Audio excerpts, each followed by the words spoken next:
climb, devil threw me in the dark. Baby, don't be insecure, you can still go make a mark like blow. Could never let them drain my soul now. Blow. Table turning like doorknobs, wow. Blow. I think I'm about to set sail. I'm a walking, living legend, walking with my chest out. Life keep dealing me cards, I keep fitting in. Oi, what's going on, people? What's going on, man? It's G. You already know the ties, you know the vibes already. Make sure you guys are smashing the like button. Make sure you share. Make sure you subscribe. You know, all of that kind of good stuff, man. Hope everybody is well. We are back. Liverpool talk.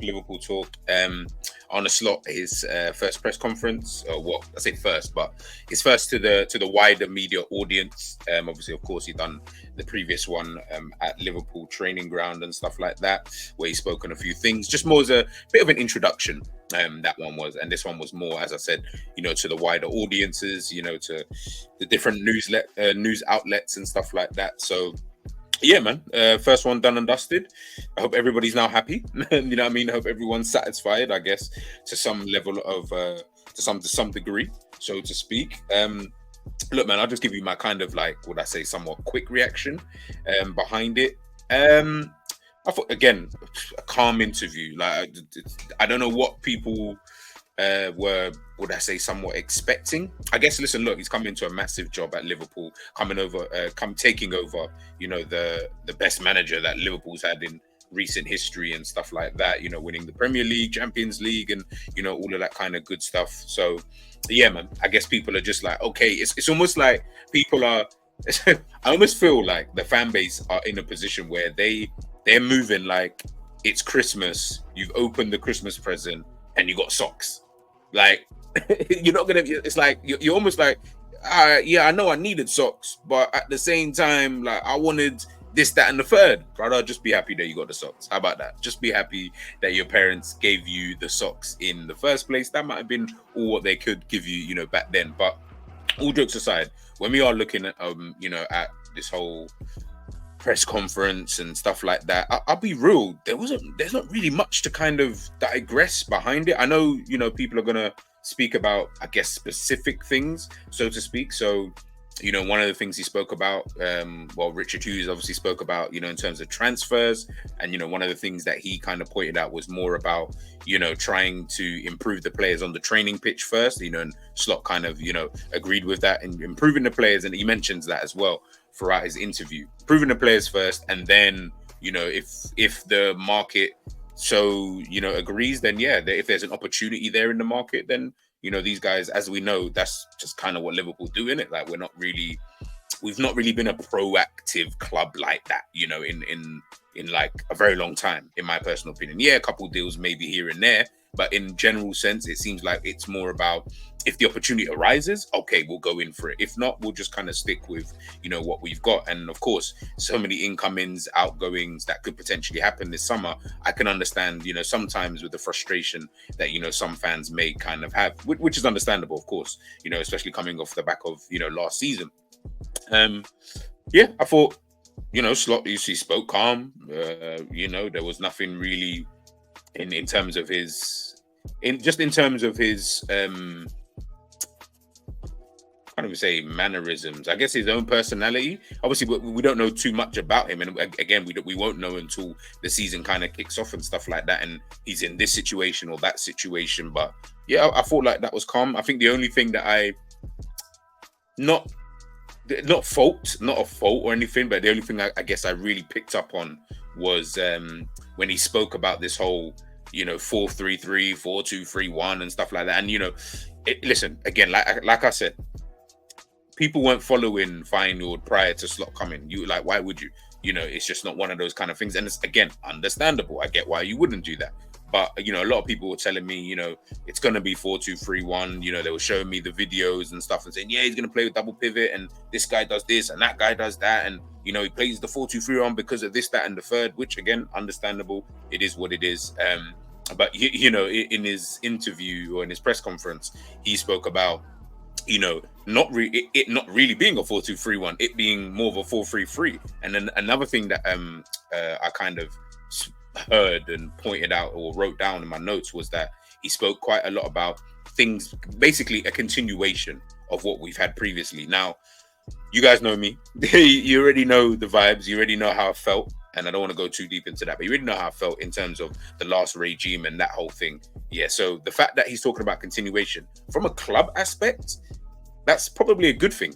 If I'm being 100%, that is probably a good thing. I can't see that being, I can't really see that being a bad thing, so to speak. Because if you can continue the work that Jurgen Klopp kind of has done, throughout his time here, and just improve upon it in certain kind of areas, tweak it in some way, shape, or form, and to obviously make the team a lot better, than it was under Jurgen Klopp, then that's inevitably going to be a good thing. Obviously, you guys already know, though, I didn't want to see that. I didn't really want a continuation of what we had previously.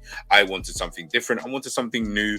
I wanted more of a refresh, so to speak. But I totally understand why that the club have gone in this kind of direction. I've already made my peace with it. It is what it is. We're here now in this situation. He's now the manager. This is his style of football, etc., etc. But that was one of the things that he kind of mentioned, in terms of, Liverpool moving forward, about what he's looking to potentially do, whether it be a 4-2-3-1, 4-3-3. I think he mentioned something about playing, sometimes we build up with three at the back and stuff like that. So again, I guess the only thing you can say in that line of questioning is, for the most part, you haven't really answered the question. Like, what are we going to play effectively? But again, I guess we'll see. We'll see. And this is why I keep saying I need to wait to see what this brother does on the football pitch, how it looks on the pitch in terms of formation, stylistically, how the players set up and build up. He did mention defensive, even mentioned 4-1-4-1. But he mentioned also about, defensively, he said he wants that fluidity, going forward, in the build-up play and in the attacking sense. But defensively, he is quite rigid. He wants the players to be in their positions, etc., etc. So maybe there won't be this 1 minute you've got Trent in this position, and then all of a sudden he's not there anymore when we're trying to defend, a counter attack and stuff like that. Maybe the players will be a lot more rigid, and again, that will be fantastic because we know that with Jurgen Klopp's his kind of style of play, it left us way too open at the back all the time. Defensively, it just always looked like it was going to be a problem, kind of thing. So maybe that might be an area in which he might be able to, potentially sort out. Spoke about the contract situation, with Verge, Trent, and Mo Salah. But again, what Richard Hughes was saying in terms of that, from what their understanding is that it's just more about the commitment that they've got for next season or for the season coming up now. If they're committed, which they feel that all three players are, then I'm assuming everything else will take care of itself, right? So again, for some people, it's like, oh no, I want to know the answers today, and it's like, you're not really going to get that. We're going to see these things. It's going to work out in some way, shape, or form. Either they're signing a new deal, either they're getting sold, or they're just going to stay next season, and then we see how it works out. Those are your only three options. So I guess we'll see how things kind of play out, over these next coming weeks and months, and potentially even, into the next season. But again, even speaking on Trent Alexander-Arnold and Cody Gakpo, two players that were mentioned, and I understand why they were mentioned, because of course there's this whole big kind of conversation in and around their positionings and the things that they would I say want to do, or where they want to play and stuff like that. So Cody Gakpo with the left wing, you've got Trent, from what people think or understand, he wants to play, of course, in the midfield area. It seems like Slot kind of has an idea as to where he wants to play these players. So as long as he's got the idea, again, like I say, people, it's just a waiting game. It honestly is always going to be just a waiting game. And just seeing how that kind of pans out, in the future. Again, some people are not going to be happy because they wanted the answers today, but you just know he's never going to give that to you, man. You knew he wasn't going to give that to you. So we just got to kind of, let bygones be bygones with that one. And then, wait and see how pre-season kind of formats itself. And things are going to, I'm assuming things are going to happen in terms of pre-season, players coming in, players leaving, all that kind of stuff. So that might have an impact potentially on certain things, but it sounds like he has an idea as to what he wants to do with those players. So yeah, man, let's wait and see. Honestly, like I said, there wasn't really too much. It was just a bog standard kind of thing. He's still getting his feet under, under the mat and whatnot. So we just need to wait on everything and just be patient. And I think obviously with Liverpool, because we know how we do stuff in terms of like transfers and stuff like that, everything is always behind the scenes, and then we find out tomorrow morning Liverpool have signed such and such, and we're doing this and we're doing that, or this player's been sold, you know, etc., etc. I think it, because it's like that, and listen, it is frustrating. Of course, as a fan, you always you feel like you always kind of want to be in the know, right? And you feel like you have a right to be in the know, which is understandable. But you know, we know how we work. We know how we've been working for like the last decade now. So, you know, I just think it's just going to be one of those kind of things in the future for Liverpool. And yeah, you know, like I said, calm press conference. Richard Hughes spoke for a little bit, just kind of, I guess, filling in the blanks that, you know, that Arne Slot couldn't really fill in. Yeah, like honestly, I don't really think that it needs to be examined too much further than that. Like I said, we again, I keep saying it, just wait. Let's see, you know, what kind of happens. Let me know, of course, in the comment section. Was there anything you didn't really like? Is there anything you wanted him to expand on, you know, in the press conference? Was there anything you felt that, you know, wasn't really a bit too sure about that? I noticed that they asked him the question about, you know, whether, like, obviously Jurgen Klopp called himself the normal one, and you know, trying to put a tag on things. And I was like, nah. Like, I was the answer that he gave, I was like, yeah, that's fine, that's calm. You know what I mean? I don't want him to, don't fall down that rabbit hole. Do you get what I'm trying to say? Just come in, do your thing, whatever that is, however that looks like, we'll obviously take it from there. But just do your thing. Don't worry. You know, they keep some of the questions always relating back to Klopp, and I get it because of the manager that was there before. But at some point, let this guy just be his own guy.